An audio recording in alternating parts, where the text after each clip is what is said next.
네, 안녕하십니까. 연열입니다. 이재명 대통령의 민주당 정권이 출범했습니다. 출범했는데, 이게 지금 민주당 정권이 출범하고 나니까 부동산 시장에서 화두가 뭐냐면, 아니, 민주당 정권이 출범했으니까 이제 집값이 오르겠구나. 지금 그렇게 지금 예측을 하고 상당히 좀 기대를 하고 있는 그런 형국입니다. 근데 과연 그럴까 하는 걸 한번 점검을 한번 해보겠습니다. 이건 뭐, 제가 기본적인 자료와 그러고 제 내피셜입니다. 내피셜인데, 그러고 챗 GTP에게 한번 물어봤습니다. 이재명 정권 하에서 과연 부산 부동산이 오를 수 있느냐 하는 거 물어봤는데, 그건 나중에 한번 제가 올려놓겠습니다. 현재 뭐 부동산 시장은 상당히 분위기가 대선 이후에 상당히 좀 분위기가 좋은 분위기로 가고 있는 게 사실입니다. 집값이 크게 하락할 이유가 없는 거죠. 왜냐하면 이때까지는 2024년 지난해 연말 윤석열 전 대통령의 비상계엄 사태 이후에 발발된 정치적 불확실성이 일단 해소됐습니다. 해소돼가지고 뭐 싫든 좋든 이제는 안정된 정책을 펼 수 있겠다 하는 그런 기대 심리가 있고, 그 다음에 이제 최근에 올 6월이죠. 기준금리가 인하됐습니다. 인하 0.25%로 이제 인하가 됐는데, 한국은행 기준금리가 아마 연말까지는 추가 인하가 예상되면서 한 2.0%에서 2.25%까지 낮아질 것으로 이제 예상이 되고 있습니다. 기준금리가 낮아지면 아무래도 뭐 주택담보대출의 금리가 낮아지고, 그러다 보니까 이제 주택 구입하기 위해서, 은행 문턱을 가는 그게 많이 낮아진 거죠. 많아지고 해서 그런 부분들이 좀 있습니다. 그 다음에 이제, 지금 이 정책이, 이재명 대통령이 후보 시절에 공약하기를 일단 뭐 세금으로 부동산 잡는 그런 정책은 펴지 않겠다. 이렇게 공언을 했었습니다. 공언을 했고, 그 구체적인 이제 그 법안이나 대책은 나와야 되겠지만은, 뭐 공언을 했기 때문에 제가 볼 때는, 그렇게 세금으로 가서 완전히, 이 부동산을 잡겠다 하는 그런 억제 정책은 없을 것이다 하는 그런 생각이 듭니다. 들고 이미 노무현, 문재인 그 민주당 정권 때, 그렇게 규제 위주의 정책을 폈다가 다 실패하지 않았습니까? 실패하면서 이제 정권까지 바뀌는 그런 일이 있었기 때문에 이재명 대통령도 또 그런 잘못을 계속 전철을 밟겠느냐 하는 데서는 좀 회의적입니다. 물론 뭐 민주당 정권의 그 실무 책임을 지는 담당자들이 또 대통령하고 뜻이 다를 수도 있습니다. 다를 수도 있지만 어쨌든 간에 큰 줄기는 그렇게 지금 예상을 하고 있습니다. 하고 있고, 문제는 이제 그거죠. 서울은 엄청나게 이제 이렇게 집값이 올라가는데 지방은 이제 상당히 미분양도 많고 해가지고 심각하다. 그 문제가 해소돼야 될 과제입니다. 과제인데 그 부분은 나중에 말씀드리고, 그동안 이제 민주당 정권이 들어서 가지고 과연 집값이 상승한 사례가 어떠냐 하는 그런 예가 쭉 있는데, 제가 간단하게 한번 정리를 해봤는데, 노무현 정권 때는 60.38%가 상승을 했습니다. 그리고 문재인 정권 때는 72.5%가 상승했습니다. 반면에 이제 박근혜 정부 때는 22.6% 상승했지만 상승률이 좀 적었죠. 그리고 이명박 정부, 윤석열 정부 때는 하락을 했습니다. 하락을 했고, 그래서 이제 이 보수 정권 때는 집값이 대체 하락했는데, 민주당 정권 때는 집값이 대폭으로 상승했다는 사실 자체는 팩트입니다. 그리고 정권 초기에는 보면, 노무현 정부는 초기에 1년 동안 13.36%가 상승을 했고, 이명박 정부 때는 2.26% 하락, 박근혜 정부 때는 0.07% 하락, 문재인 정부 때는 6.41% 상승, 윤석열 정부 때는 4.77% 하락. 요렇게 보듯이 민주당 정권 초기 1년은 모두 상승을 했습니다. 상승을 했기 때문에, 이재명 정부도 올 연말까지 과연 부동산 가격이 어떻게 오를 것이냐 하는 그런 부분들을 한번 지켜볼 필요가 있다. 그런 생각이 듭니다.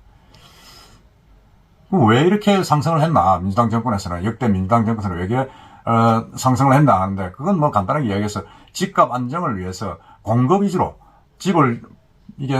공급 위주로 정책을 펴지 않고 집값 안정을 하기 위해서 시장 규제를 계속했다. 이게 지금 규제 위주의 정책이 집값 불안을 부추겼다. 지금 그렇게 해석을 하고 있습니다. 노무현 정권 때는 분양권 전매 제한, 투기 과열 지구를 확대했고, 그다음 문재인 정권 때는 규제 지역을 확대하고 재건축 안전 진단을 강화해가지고 공급을 줄였습니다. 그러니까 한마디로 해서 이제 이 공급을 계속 줄인 거죠. 공급을 계속 줄이고 또 이 과일지구 또 한데는 세금을 많이 부과하고 해가지고 계속 불안한 심리를 자극을 하고 공급을 줄이는 바람에 계속 올라갔다. 지금 그렇게 이제 전문가들은 해석을 하고 있죠. 하고 있고. 그러니까 수요 공급을 위해서 수요를 규제로 억누르고 했지만 실패했고 공급은 부족했다. 그러니까 이게 시장에 이기려는 그런 것 때문에 이 정책이 실패했다 이렇게 볼 수 있습니다. 그럼 이번에 그러면 이재명 정권은 어떻게 할 것이냐? 이재명 정권은 이제 공약을 그랬죠. 실수요자 주택 공급을 확대하는 방안을 피겠다. 그 다음에 징벌적 가세를 통한 수요 억제를 하지 않겠다. 그런 이제 뭐 이런 여러 가지 정책들이 있습니다만은 그게 이제 아직까지 뭐 세부적으로 뭐라 그럽니까 정책들이 나오진 않았습니다. 물론 1, 2, 3, 4기 신도시 만들겠다 하는 그런 또 있습니다만 그건 서울 쪽 이야기죠. 서울 쪽 얘기인데 그래가지고 유세 현장에서 상당히 그렇게 이야기를 했습니다. 계속 나는 뭐 징벌적 과세는 하지 않겠다. 세금으로 부동산을 잡지 않겠다. 그렇지만 이 세금이란 거는 국가 재정인데 민주당 정권은 사실은 또 재정을 많이 풀어가지고 정책을 펴는 그런 사회주의적인 어떤 그런 부분이 있습니다. 있기 때문에 그럼 세금을 어떻게 할 것이냐 하는 그런 부분도 나옵니다. 그렇기 때문에 이런 이재명 후보의 말을 잘 믿지 않고 있었던 것도 사실입니다. 아이고 그래도 뭐 재정을 풀어가지고 뭘 한단 말이냐. 세금을 걷어야지 더 걷지 않겠느냐. 그렇게 했는데 결국은 세금을 제재 수단으로 사용하지는 않겠다. 그런 이야기를 했습니다. 왜냐하면 그럴 수밖에 없는 게 아니 그래 인위적인 규제 시장을 규제하고 공급을 확대해야지 인위적으로 시장을 규제해가지고서는 안 되지 않느냐.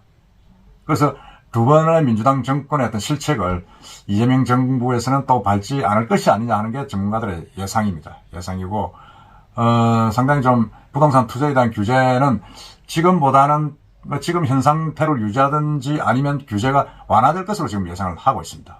하고 있어서 과거 민주당 정권처럼 급격한 상승은 없겠지만은 그래도 조금 완만한 상승이 예상된다. 그거는 이제 이런 여러 가지 민주당 정권의 실패를 이제 되풀이하지 않게끔 정부에서 이제 상당히 좀 그런 공급 위주의 정책을 하고 규제 위주의 정책을 안 하겠지 않느냐 그런 전망이 나오고 있습니다. 그러면서 이제 경기가 계속 앞으로 좀 나아지고 금리가 또 계속 내려간다면 상당히 시장에서 조금 뭐라 그럽니까 지금 같은 불황은 계속되지 않더라도 또 엄청나게 폭등을 하지 않더라도 상당히 좀 괜찮을 것이다. 지금 이렇게 이야기를 하고 있죠. 이야기를 하고 있는데 문제는 이제 이게 부산 지역이 이제 어떻게 되느냐 이런 부분입니다. 서울은 뭐 그렇다 치더라도 서울은 지금 계속 지금 올라가고 있잖아요. 올라가고 있고 지금 서울하고 부산의 집값 차이도 엄청나게 벌어지고 있는데 서울은 똑똑한 아파트 한 채 하자 뭐 이래가지고 계속 하고 있는데 지금 한번 보면 이게 부산의 집값은 계속 지금 조정기입니다. 계속 하락 추세를 보이고 있는데 좀 나아지지 않겠느냐 하는 그런 기대 심리가 지금 민주당 정권이 들어오면서 좀 잡고 있습니다. 잡고 있는데 제가 그래서 이걸 챗 GPT에 부산 경기 어떻게 될 것이냐 이재명 정권이 들어섰을 때 부산 집값은 어떻게 될 것이냐 하는 거 한번 물어봤습니다. 물어봤는데 그 대답이 이렇게 나왔습니다. 한번 제가 쭉 읽어보겠습니다. 지방주택시장 위축이 지속된다. 전국 집값 양극화가 확대되는 가운데 지방 특히 부산과 같은 중대도시는 완만한 침체 또는 약세 국민이 이어질 가능성이 큽니다. 연합뉴스에 따르면 전국 미분양 주택의 약 83%가 지방에 몰려 있으며 공급 과잉, 인구 감소가 맞물려 지방 중소도시 주택시장 회복이 어렵다는 진단이 나왔습니다. 부동산 정책의 툭트랙 기조. 수도권은 공급 확대 정책에도 불구하고 수요 탄탄으로 집값 상승 압력이 있지만 지방은 미분양 해소 중심의 맞춤 정책이 필요하다는 의견이 힘을 받고 있다. 이재명 후보는 세금보다는 공급 확대 중심 정책을 강조했으며 세금으로 집값을 잡지 않겠다며 공공민간 정비 사업 규제 완화를 예고했지만 지방은 특단의 지원 대책이 없이는 회복이 쉽지 않다는 게 분석이 우세하다. 부산 지역 현실과 정치 상황. 이재명 대통령 당선 직후 부산의 국제 현안, 산업은행 이전, 그리고 글로벌 허브 도시법이죠. 이게 사실상 차질을 빚고 있고 지역 인프라 개발 기대가 낮아졌다. 이런 평가를 나오고 있다. 이로 인해 부산의 정책 기대 심리가 위축되며 이는 집값 상승 압력 악화로 이어질 가능성이 있다.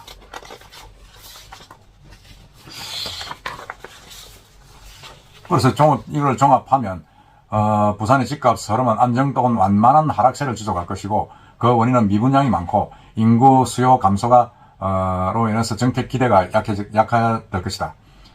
그리고 국가 정책의 영향으로 공급 확대는 주로 수도권 중심으로 가고 지방은 후순으로 밀릴 것이다. 그 다음에 부산의 특별 변수로 대형 국책 사업 지원 등으로 심리적 기대감이 위축되고 있다. 요약하면 이재명 정부는 수도권 공급 확대에 주로 가겠지만 지방 회복은 정부 의지 및 예산 지원 정도에 따라 달려있고, 부산이 현재 침체가 지속되는 수준이다. 큰 폭의 상승보다는 조용한 조정기에 접어들 것으로 관측된다. 향후 미분양 해소, 지방 인프라 확충, 국책 사업 추진 속도 등을 지켜보는 것이 중요하다.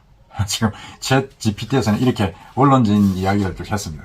제가 볼 때는 뭐 일부 맞는 것도 있고 일부 틀린 것도 있습니다. 그런데 부산은 사실은 이게 지난 2021년, 22년도에는 일시적인 급등을 했습니다. 급등을 했지만 그 뒤로는 계속 지금 하락 추세를 낮추고 있고, 상당히 지금 부동산 추세를 보면 서울의 집값이 오르면 그게 이제 나비 효과가 수도권으로 가고, 그 수도권의 나비 효과가 가장 먼저 오는 데가 이제 부산입니다. 부산이기 때문에 부산에서도 이제 이런 이재명 정부의 이 기대, 그리고 민주당 정부에서의 정책적인 어떤 문제, 이것 때문에 집값이 많이 오른 부분에 그런 집값 상승의 압력을 부산도 상당히 좀 받지 않겠느냐 하는 그런 예측을 하고 있습니다. 특히 부산 지역은 이제 이미 벌써 이제 평당 4천만 원대 아파트들이 지금 분양을 예고하고 있습니다. 그러니까 해운대 수영구 동래구는 많이 올랐죠. 많이 올랐는데도 불구하고 지금 많이 빠졌습니다. 빠졌고, 고가 아파트 중심으로 낙폭이 심했는데, 이제 뭐 상당히 좀 더 이상은 내려가지 않을 것이다. 그런 게 이제 챗 GPT의 예가상이고, 상당히 좀 이 아파트의 수요 감소, 공급도 감소되지만은 수요 감소도 좀 상당히 좀 일어나고 있고, 그 다음에 이 올해 신규 입주 물량이 11,000세대로 16년 이래 최저입니다. 최저고, 공급이 적은 상황에서 수요가 늘면서 가격은 자연스럽게 오르지 않겠느냐 하는 그런 부분이 있습니다. 그러면서 이게 사실은 규제를 풀면 아파트 가격이 올라가야 되는데, 이 민주당 정권에서는 규제를 계속 하는 바람에 이게 이제 풍선효과 같이 튀어 올랐습니다. 튀어 올라왔는데, 지금 이게 집값 부동산 규제, 특히 부산 같은 경우는 미분양이 많기 때문에 1가구 2주택 같은 그런 용인하는 그런 정책도 사실은 나오지 않겠느냐 하는 그런 기대가 있습니다. 그렇게 되면 집값이 또 상승할 가능성이 크다, 그런 전망인데, 어쨌든 간에 지금 부산의 경우에는 제가 말씀드린 대로 여러 가지 상황이 애롭기 때문에 무엇보다 미분양이 많습니다. 미분양이 많은 그런 것 때문에 집값이 올라가는 시간은 좀 걸리지 않을까, 그런 생각이 듭니다. 그리고 그 대신에 완만한 급격한 상승보다는 완만하게 더 이상 내려가지 않는 그런 보합의 양상을 올해는 보일 것이다, 그렇게 봅니다. 어쨌든 그래도 현재의 시장 상황은 기대 심리가 크다, 더 이상 빠지지 않고 민주당 정권에서는 올라가지 않겠느냐, 그게 뭐 규제를 해서 그렇든 공급을 많이 해서 그렇든 여러 가지 정책적으로 정치적으로 안정이 되고 금리가 내려가니까 시장 상황이 좋아지지 않느냐, 그렇게 예측을 하고 있습니다. 하여튼 올 한 해 급격한 상승은 부산에서 기대하기 힘들겠지만은 그래도 더 이상 악화되는 것은 없지 않겠느냐 하는 그런 기대를 해보겠습니다. 이상입니다.